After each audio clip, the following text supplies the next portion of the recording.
Hello అండి. Welcome back to our channel. Nikhil అయితే personal life గురించి, నిఖిల్, కావ్యాల పర్సనల్ లైఫ్ గురించయితే సోషల్ మీడియాలో వైరల్ అవుతున్న విషయం మనందరికీ తెలిసిందే. వాళ్ళనైతే వాళ్ళ అభిమానులైతే మీరిద్దరూ కలిసి ఏదైనా క్లారిటీ ఇవ్వండి అని చెప్పేసి ఎప్పటినుంచో అడుగుతున్నారు. నిఖిల్ అయితే పోస్టులు చేస్తూనే ఉంటాడు ఏదో ఒకటి. ఆ పోస్టులు మొన్నొక్కసారైతే నన్ను ఇండివిడ్యువల్‌గా ప్రేమించండి, నన్నెవరితోనూ కలపొద్దు అని చెప్పేసి మీ సపోర్ట్ నాకివ్వండి అని చెప్పేసైతే అడిగాడు.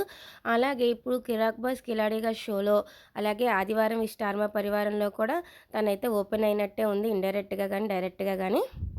ఇప్పుడైతే తను ఇన్‌స్టాగ్రామ్‌లో అయితే ఒక పోస్ట్ అయితే చేశాడండి. 2 ఫోటోలు యాడ్ చేసి మీరు మీలా ఉండండి అని చెప్పేసి క్యాప్షన్ ఇస్తూ, నేను నేను మాత్రమే ఉంటాను. ఒంటరిగా ఉన్నా నేను ఒంటరిని అయితే కాదు. ఒక్కడినే అయినా ఒంటరిని కాదని చెప్పేసైతే ఒక సాంగ్ అయితే దానికైతే యాడ్ చేశాడు.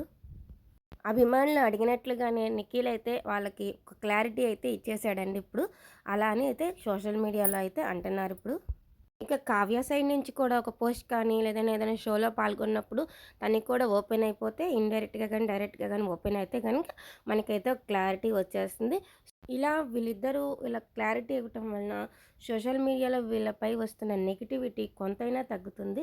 ఇలా కని అభిమానులకైతే వీళ్ళిద్దరికి క్లారిటీ ఇవ్వటం వలన వీళ్ళ జీవితంలో ఎఫెక్ట్ అయితే నెగటివిటీ ఎఫెక్ట్ అయితే తగ్గే అవకాశాలు చాలా ఉన్నాయి. కానీ అభిమానులకైతే ఇది శుభవార్త కాకపోవచ్చు.